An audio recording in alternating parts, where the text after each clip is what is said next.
The Lord be with you.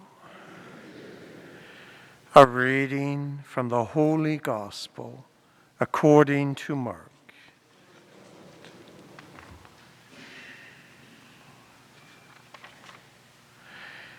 James and John, the sons of Zebedee, came forward to Jesus and said to him, "Teacher, we want you to do for us whatever we ask of you." And Jesus said to them, "What is it that you want me to do for you?" And they said to him, "Grant us to sit, one at your right hand and one at your left in your glory." But Jesus said to them, "You do not know what you are asking. Are you able to drink the cup that I drink, or be baptized with the baptism that I am baptized with?" They replied, "We are able."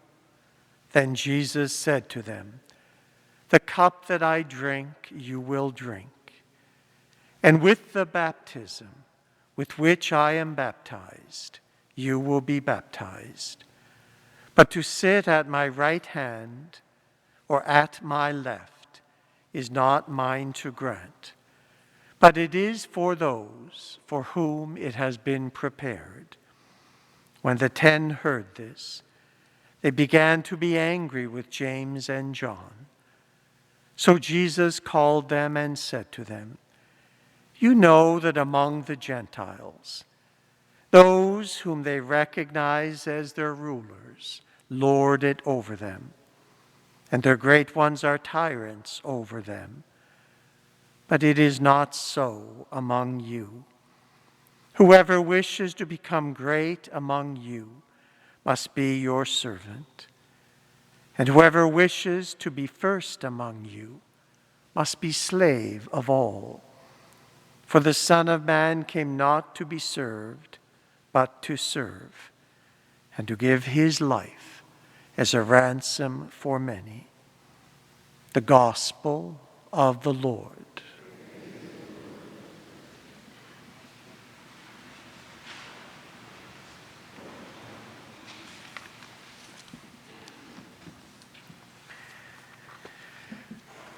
I cannot help but read that Gospel and think of a fellow with whom I was in the seminary who used to joke, "I was ordained for service, and I expect it."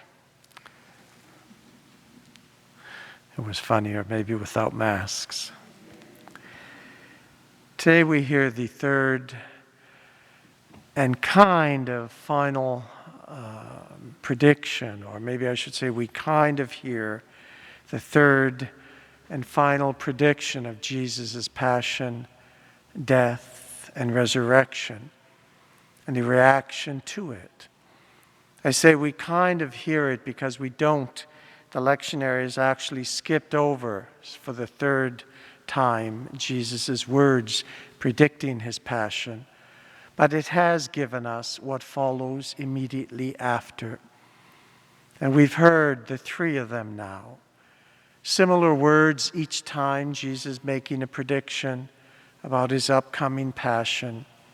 And then each time his disciples showing by their actions that they're not really too concerned about what Jesus is speaking and what is soon to come to him.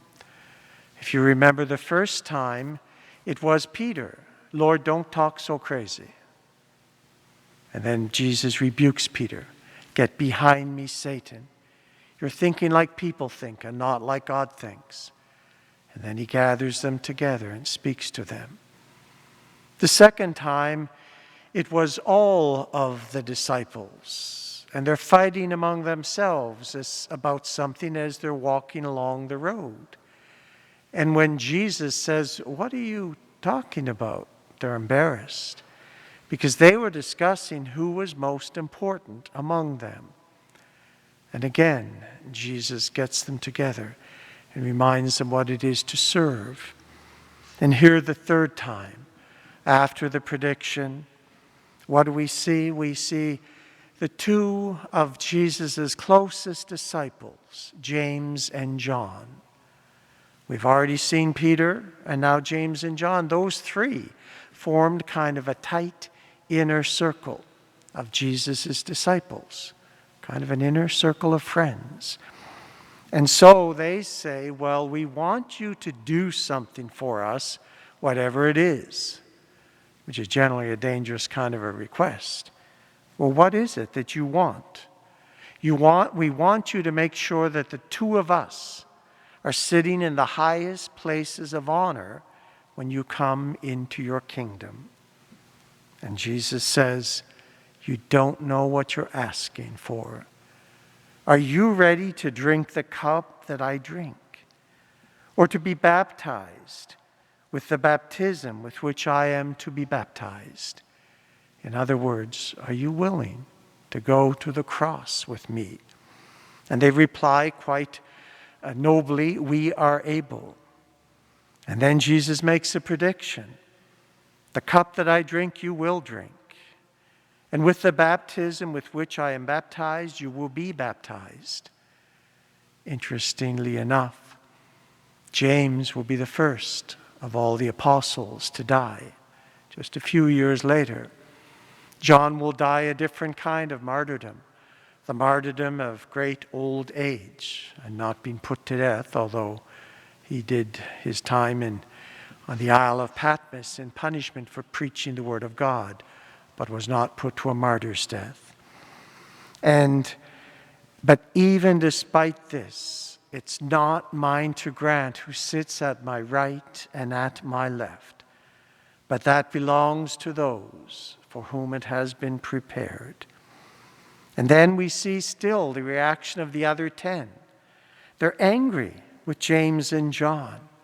So now for the third time, Jesus gathers them to them and says, you know, among the Gentiles, those whom they recognize as rulers lord it over everybody else.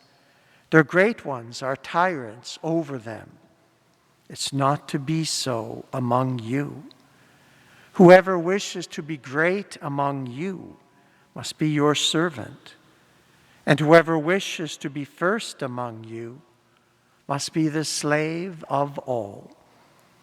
For the Son of Man came not to be served, but to serve, and to give his life as a ransom for many.